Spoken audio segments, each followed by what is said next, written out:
It is Friday, June 11th. Let's talk PlayStation. Welcome back, everyone, and happy Ratchet Clank Rift Apart Day. The game is finally out, which a few days ago we had the reviews drop, and across the board seems like it was very well received, which is good to see. I think a lot of us were expecting that this was going to be a true visual showcase and treat on PS5 hardware, so it seems like that is the case. I cannot wait to play it later today and spend a lot of time with it. Also, we had Final Fantasy VII Remake Integrate drop yesterday as well, and then also the DualSense controllers, those new colors, are now shipping if you ordered from PS Direct. I got the red one yesterday. I'll have the black one later today, so we might also do kind of a close-up look at those once I have both of those controllers on hand. But either way, let's jump into what we always do here, our PS Plus reminder. The June games, they're still available. You have plenty of time left, but if you haven't yet, make sure you head to the store and add those to your library. And for our first story, let's talk about PS5 System Software Update 21.01, 03.20.00. So this is not a major update, still not the one that we're expecting for the internal storage expansion, but we do have some minor fixes here in the changelog, like, for example, the general improvement to system performance, but also the DualSense controller got an update. They also fixed an issue where it restricted the functionality of some screens when the screen reader was enabled. They fixed an issue where games that you hit on PS4 were not hidden on PS5, and then also the process of copying games from USB extended storage to console storage in the game library is now more stable. And they didn't point this out directly, but it seems as though they fixed an issue with the battery indicator on the DualSense where if you're playing and you're told that your battery is running low, you can keep playing for hours after getting that warning. So that was a visual bug. It seems like they fixed that now to accurately reflect what charge you do have on your controller, so that seems to be cleared up as well. Now, something else you may have noticed, and this was before the firmware update actually went out, so as long as you're signed into PSN or connected online, this probably changed for you already, but in the game library on PS5, the 4 tabs up top would be in the order of your collection, installed games, PS Plus, PS Now. Well, that has recently changed to where the installed games are first, your collection second, which this is a welcome change because really, most times when you're going into the library, it's for games that you can play right away, things that are completely installed. The collection is nice to have, but that's going to show everything, so your disc games, installed, uninstalled, digital, trials, betas, all that stuff, right? You don't often need to go in there, so it's great that the installed games are now first every time you jump into the game library. Anyway, moving on to our next story. Now that Ratchet Clank Rift Apart is available, we're learning a lot of cool things about what's in the game, and we won't talk about any of that stuff, but we learned about the development of the game.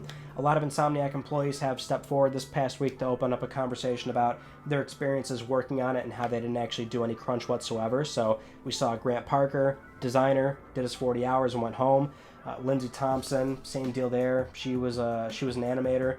And that's great to see. I mean, it certainly is a problem that is commonplace in the games business from developers big and small, where you work these insane 60, 70-hour work weeks throughout the entire development process, not even towards the end, right? I mean, there's horror stories left and right, but it's also outside of games, and that's where a lot of people like to bring up that point of how commonplace it is when it comes to working and having a good livelihood. But that's what's always so strange about the conversation and why it seems like it's weird that it's kind of a hot issue to suggest that it would be ideal to work 40 hours, get your benefits, that pays for your livelihood, and you're happy and taken care of, and your mental health is in a good spot, right? I mean, we would all realistically want that. It's not really a strange concept. In fact, it'd be great if we didn't have to work whatsoever, but you know what I mean, right?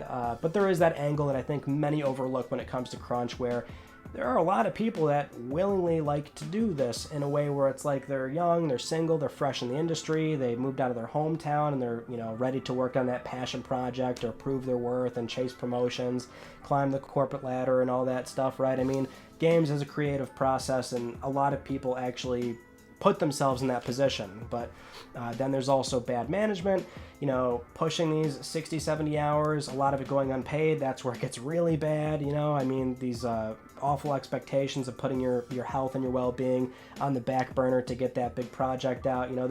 There's all that stuff going on too, but it's at least good to see that for Ratchet & Clank Rift Apart, where the game is very well received. It looks like there wasn't a whole lot of that going on during the development of it.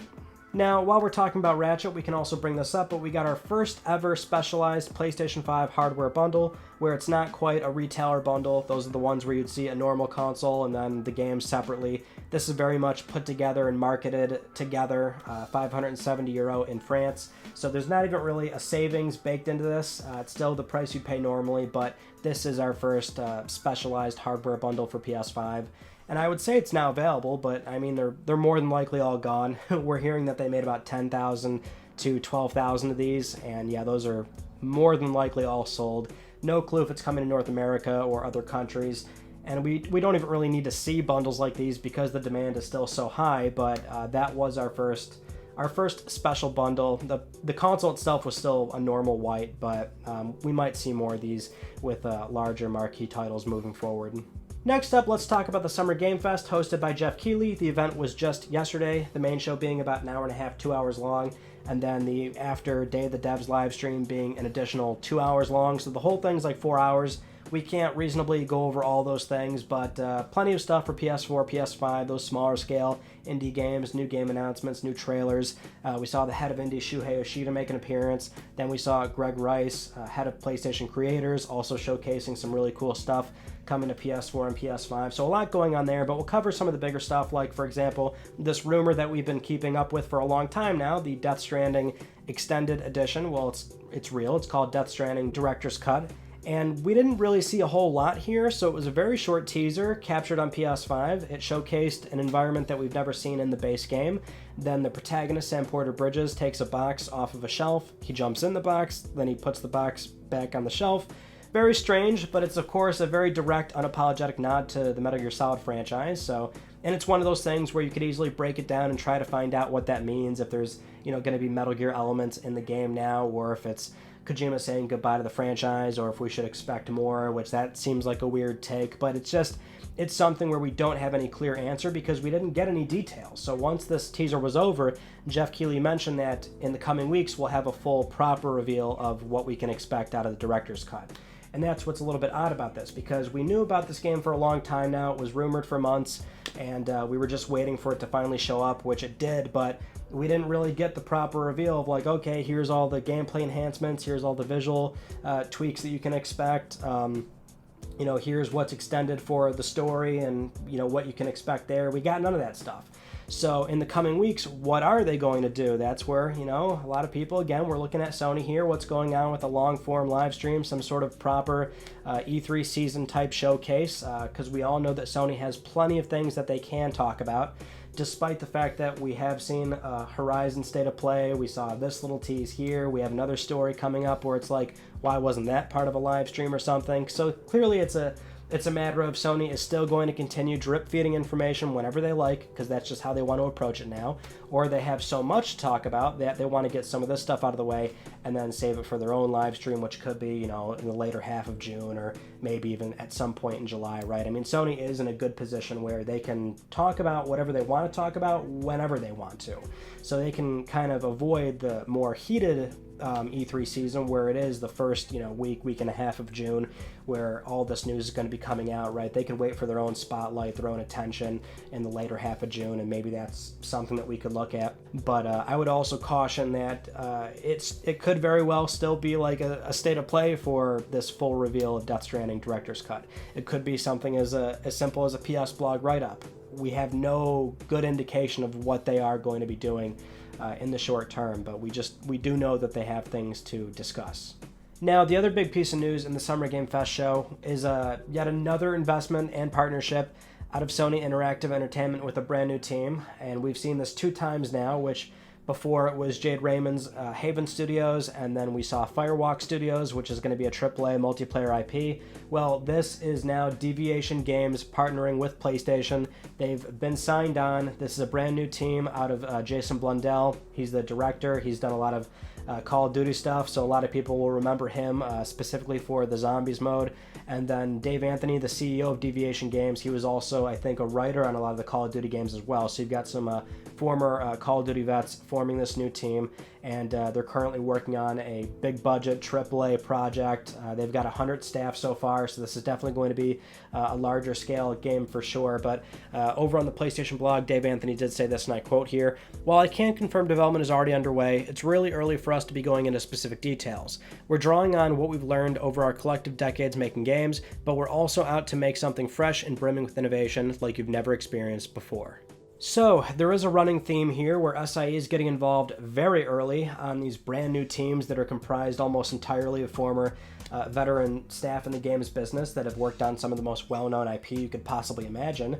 And historically, this is how Sony approaches their external partnerships, where they like to be involved with the IP from the very onset, and their stipulation, of course, is that they will own the IP once the project is all said and done. But this is something where it's very mutually beneficial, which all deals are, but this is kind of like the best win-win scenario for a lot of these developers that have left some cushy jobs and cushy projects to go off and do their own thing, right? They want to leave the big publishers to do their own. They want to have creative freedom, right?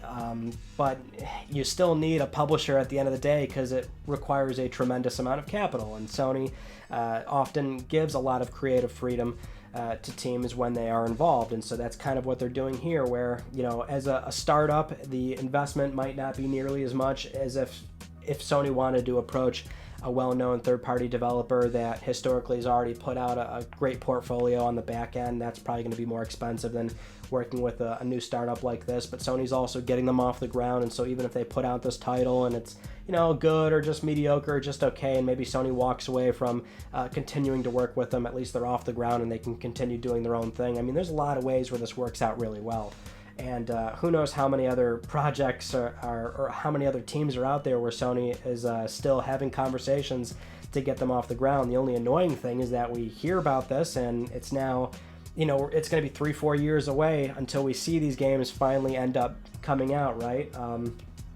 But this is also a great way for Sony to leverage different genres that they've been sorely missing in their lineup, right? They don't want to be pigeonholed into doing just one thing, which is also kind of a narrative that's been going on lately. But when it comes to them not having much in the AAA multiplayer space, obviously they're making a lot of moves there, and it seems like that combined with whatever else we see out of, say, Haven and now Deviation, because we don't have really a good idea of what these projects will look like just yet, although you would kind of figure that Deviation might do something that will have a multiplayer tie-in. It's speculation on my part, but it's just there's a lot of good ways where this can go.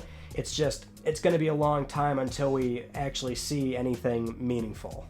Now, moving on to our next story, we recently had a number of new job listings pop up at Naughty Dog that has given us probably our most straightforward answer or look into what their next multiplayer project is really going to be, because for the longest time we just didn't really know if it was going to be, say, a free-to-play game on the PS Store, or if it's a free update for Part 2 owners, paid content, and we still don't have a firm answer, but over on their website, the job description for a level environment designer reads, and I quote here, "Embark on Naughty Dog's newest adventure, the studio's first standalone multiplayer game. We're seeking to bring the same level of ambition and quality of our signature story-driven games to this unique multiplayer project."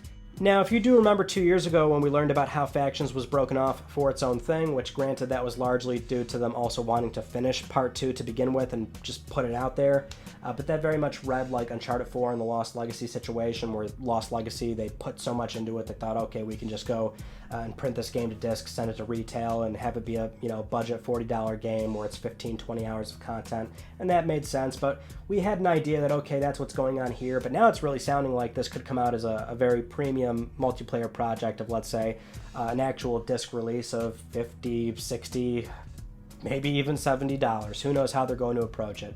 But it does seem like nowadays that's actually becoming uncommon, where if it's strictly a multiplayer game, it goes free to play, or it's got a very low barrier of entry of like $10, $20 or something. Although we did just see the next Battlefield get announced, and that's $70 multiplayer only, and that's also a point of contention for a lot of people. But you either have that, or you do single player, multiplayer, and you can package that as a $60, $70 game, and people are still kind of like, they're okay with that, right?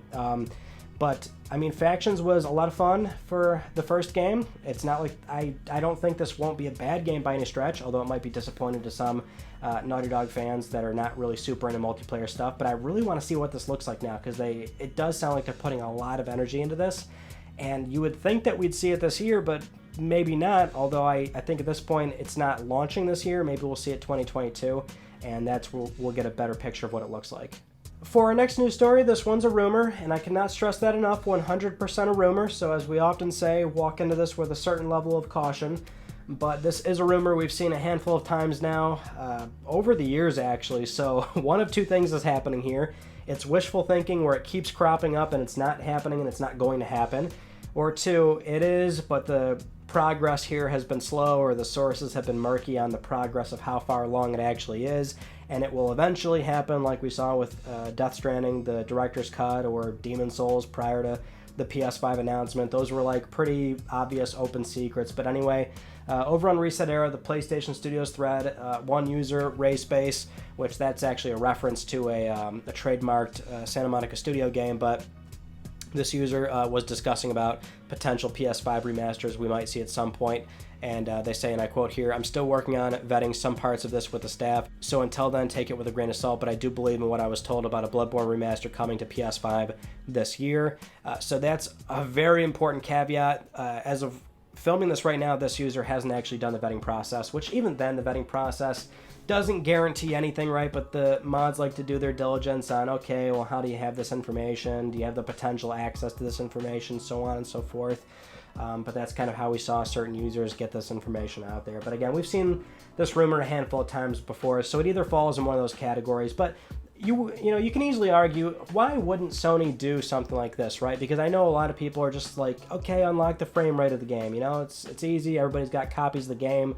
And I mean, if anything, unlocking the frame rate's not super easy from a QA and a polished standpoint, right? We know that there's the Lance McDonald patch out there where if you've got, I believe, dev kit hardware, you can make it happen, and it runs reasonably well for most of the game, I believe, but it's just a different process if you want to actually put it out commercially speaking to all the users. But you can either do that, which doesn't really benefit Sony in any way because they've given the game out on Plus, it's part of the Plus collection.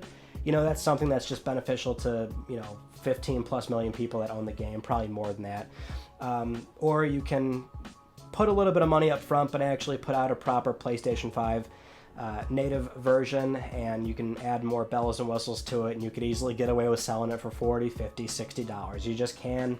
That's something that I can see Sony doing, especially because they like to speak to that core audience, right? The early life cycle of PS5, and we've seen this with prior console generations, but the reason why we have something like Demon Souls, which is definitely a popular franchise, but it's not as popular as, say, Spider-Man. That's why we had Returnal, where it's a big budget roguelite. You know what I mean? They like to speak to this core audience that likes to invest in hardware early, and these are engaged customers that will buy, a lot of exclusives and a lot of games right off the bat. They'll be big spenders on the PlayStation Store, and that's why they like doing some of these kinds of games. And so Bloodborne fits that perfectly. I don't know why they wouldn't if they're not already doing it right now, but I wish this were true. And you would also think that the game could come to PC as well, right? If they're okay doing PC releases, that's another audience where, God, the return on investment there, would be substantial for Sony, I think. Don't know if that would be like a day and date sort of thing, but again, it's just, it's something where the company could do it, and they should.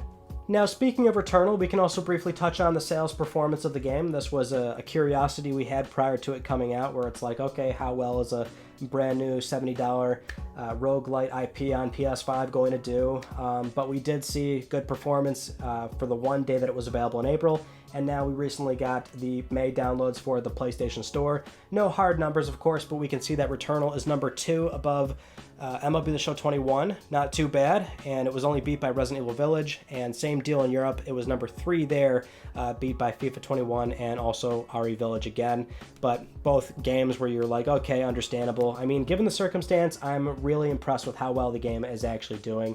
I'm elated because so far it's my game of the year still. Now that's me saying that, not having started Ratchet Clank, and also haven't played RE Village. I'm missing a few games out of this year yet that I haven't gotten to, but I loved it. I'm happy to see that it's doing well given the situation that it's in, right? I think this game had a lot of hurdles, and it's just, I'm impressed at how well it's doing.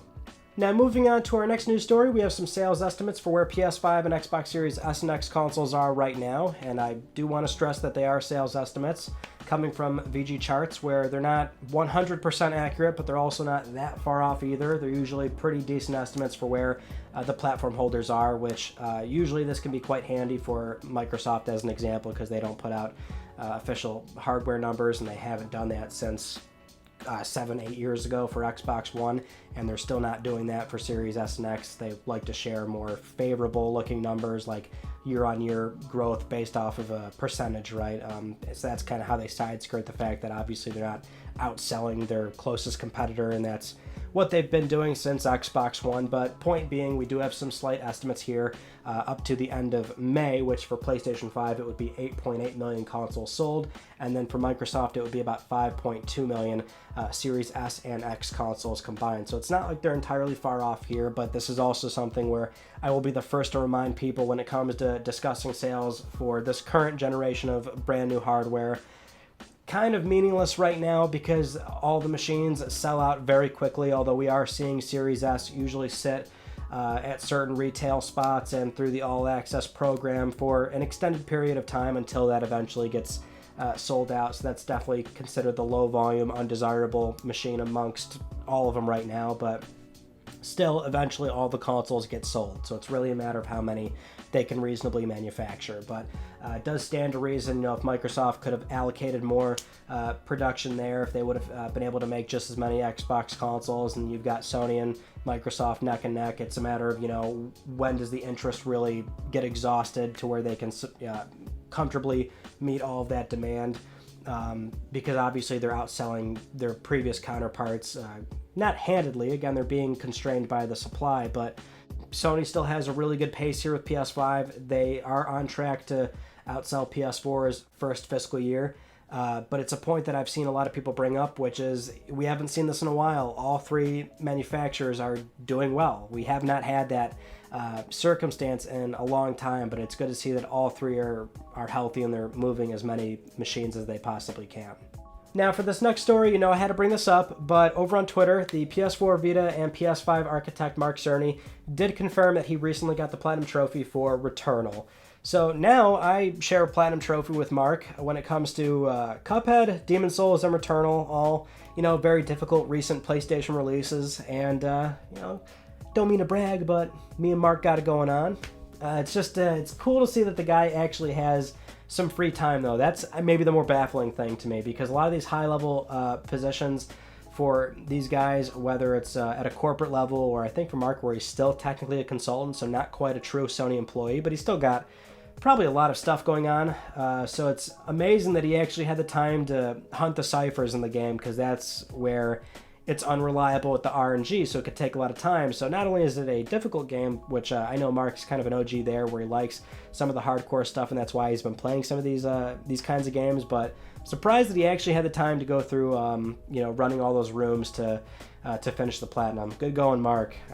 Really, kudos.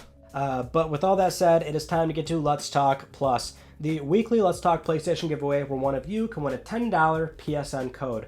I would like to congratulate this viewer right here. I'll be contacting you very soon via email or Twitter, and if you would like to win a $10 PSN code, it's very easy. We do this every single week on Let's Talk PlayStation.